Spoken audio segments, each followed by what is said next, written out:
Welcome to superior plus. ये है हमारा लेक्चर नंबर 5 हमारे फर्स्ट लॉ ऑफ थर्मोडायनामिक्स के चैप्टर 16 का, जिसमें आज हम पढ़ने वाले हैं first law of thermodynamics itself. हमने पहले प्री रिक्विजिट्स पढ़ लिए थे, अब हम ये करने वाले हैं फर्स्ट लॉ ऑफ थर्मोडायनामिक्स। तो शुरू करने से पहले आप सबसे पहले चैनल को सब्सक्राइब कर लें, और उसके अलावा अगर आप इस चैप्टर के नोट्स फ्री में चाहते हैं जो मैं यहाँ पे बना रहा हूँ, और बाकी सारे चैप्टर्स के भी नोट्स अगर आप फ्री में चाहते हैं, तो अभी जो स्क्रीन पे जो नंबर है उधर आप हमें मैसेज कर दें। हम आपको नोट्स, पास पेपर्स, गेस्ट पेपर सब चीज़ें फ्री में भेज देंगे। और उसके अलावा अगर आप ट्यूशन चाहते हैं फिजिक्स और कोई से भी सब्जेक्ट के, और साथ में एम कैट ई कैट किसी के भी, तो अभी जो स्क्रीन पे जो नंबर है उधर आप हमें मैसेज कर दें, हम आपको ट्यूशन्स दे देंगे। एंड जो बच्चे हमसे ट्यूशन्स लेते हैं उनके हमेशा 90% एंड अबव ही मार्क्स आते हैं। तो अब है ना, शुरू करते हैं कि first law of thermodynamics itself होता क्या। अच्छा, तो अब फर्स्ट लॉ ऑफ थर्मोडायनामिक्स होता क्या है, मैं आपको पहले से ही बता दूं, ये आपको ऑलरेडी पता है, क्योंकि फर्स्ट लॉ ऑफ थर्मोडायनामिक्स है ना, ये इसमें है ना, हमने कुछ ज़्यादा ही थोड़ी सी डिटेल्स और कॉन्सेप्ट डाल दिए, लेकिन ये आपको ऑलरेडी पता है। आपने बहुत टाइम पहले एक चीज़ पढ़ी थी, वो क्या था? Law of conservation of energy, है ना? Law of conservation of energy. Law of conservation of energy क्या होता है? ये आपका फर्स्ट लॉ ऑफ थर्मोडायनामिक्स है। ठीक है, तो यहाँ पे मैं स्लैश लगा देता हूँ, फर्स्ट लॉ ऑफ थर्मोडायनेमिक्स। अब ये है क्या? फर्स्ट लॉ ऑफ थर्मोडायनेमिक्स या law of conservation of energy. Concept क्या है, मैं आपको दो चीजें बता रहा हूँ। एक तो कॉन्सेप्ट, ठीक है, कॉन्सेप्ट क्या है? Energy can't be created nor destroyed, है ना?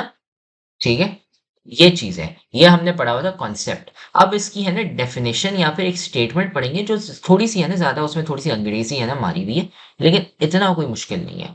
क्या है वो? ये है कि यहाँ पे जो यहाँ पे लिखी हुई है, यहाँ पे है ना बहुत ही गंदी डेफिनेशन लिखी हुई है, मैं आपको अच्छी वाली बताता हूँ। कि सबसे पहले तो हम लिखेंगे एवरी सिस्टम या every thermodynamic system has internal energy. ठीक है, जिसको हमने दिया हुआ था यू। ठीक है, एनर्जी पड़ी थी ना यहाँ पे, और ये हमने लिखा था sum of random distribution of kinetic and potential energies, ये वही है। ठीक है, तो अब हर सिस्टम के अंदर एक इंटरनल एनर्जी होती है। ठीक है, और लॉ क्या कहता है कि यार energy can't be created not destroyed. तो यार जब फिर एनर्जी चेंजेस होंगे, वो क्या है? क्लोज सिस्टम,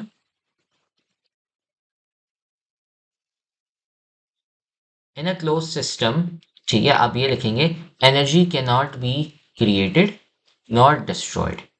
ये है आपकी असली डेफिनेशन आपके फर्स्ट लॉ ऑफ थर्मोडायनामिक्स की। और फिर उसकी एक इक्वेशन है कि यार अच्छा, एनर्जी गई कहाँ?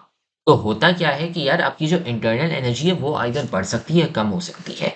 कि इंटरनल एनर्जी है ये जो बढ़ती है कम होती है, इसका चक्कर क्या होता है वो है ना, अब एक हम भी डिटेल में पढ़ने वाले हैं। वो क्या है कि यार ये एक इक्वेशन है। ठीक है, आपका जो फर्स्ट लॉ ऑफ थर्मोडायनामिक्स है वो ये है कि change in internal energy is equal to change in thermal energy, Q आपकी थर्मल एनर्जी होती है, minus change in work done. Thermal energy Q है आपकी, जो आपने पहले से पढ़ी हुई है। वर्क डन हमने एक लेक्चर पहले पढ़ा था, और ये इंटरनल एनर्जी क्या होती है हमने 2 लेक्चर पहले पढ़ा था। तो ये कह रहा है कि आते हैं अब वही जो इक्वेशन जो हमने लिखी हुई है ना, ये वही उसको है ना यहाँ पे अल्फाजों में लिखी गई है आपकी। ये भी एक एक लॉ है, लेकिन यार ये वही चीज़ है जो मतलब हमने इक्वेशन यहाँ पे लिखी हुई है उसको वर्ड के फॉर्म में लिखा गया है। अगर हम बात करें कॉन्सेप्चुअली तो ये चीज़ है। ठीक है, तो आप दोनों लिख सकते हैं, मैं कहूँगा आप दोनों ही लिख लें तो बेहतर है। कुछ पता नहीं होता हमारे सिंध वालों का, तो हम लिखते हैं कि अब आप कह रहे हो कि यार ये क्या लिखा हुआ है, ये क्या लिखा हुआ है, ये वही चीज़ है जो मैंने आपको यहाँ पे बताई थी। ठीक है, तो अब मैं यहाँ पे पूरी लिख लेता हूँ। This means that the change, मैंने आपको पहले क्या बताया? सबसे पहले ये कि यार आपकी जो इंटरनल एनर्जी होती है वो होती क्या है? ठीक है, वो मैंने आपको बताया। फिर मैंने आपको वर्क डन का बताया। फिर मैंने आपको ये बताया कि यार फर्स्ट लॉ ऑफ थर्मोडायनामिक्स क्या होता है? यार बस जो आपका क्लोज सिस्टम है उसमें आपकी जो एनर्जी है वो ना बन सकती है ना उसको आप तबाह कर सकते हो। ठीक है, आप एनर्जी कहीं से पैदा नहीं कर सकते, खत्म नहीं कर सकते, वो दूसरे फॉर्म में चेंज हो रही होती है। और मैंने उसकी एक इक्वेशन आपको बता दी। फिर मैंने उसका आपको तर्जुमा बताया कि यार अंग्रेजी में आप क्या लिखोगे। तो ये आपका पूरा है फर्स्ट लॉ ऑफ थर्मोडायनामिक्स। ठीक है, ये हो गया आपका। फिर यहाँ पे थोड़ी सी लंबी की गई है वो, तो इससे हमारा हो गया पूरा फर्स्ट लॉ ऑफ थर्मोडायनामिक्स वो कहता क्या है, हमने उसकी डेफिनेशन कर ली और उसका फॉर्मूला लिख लिया।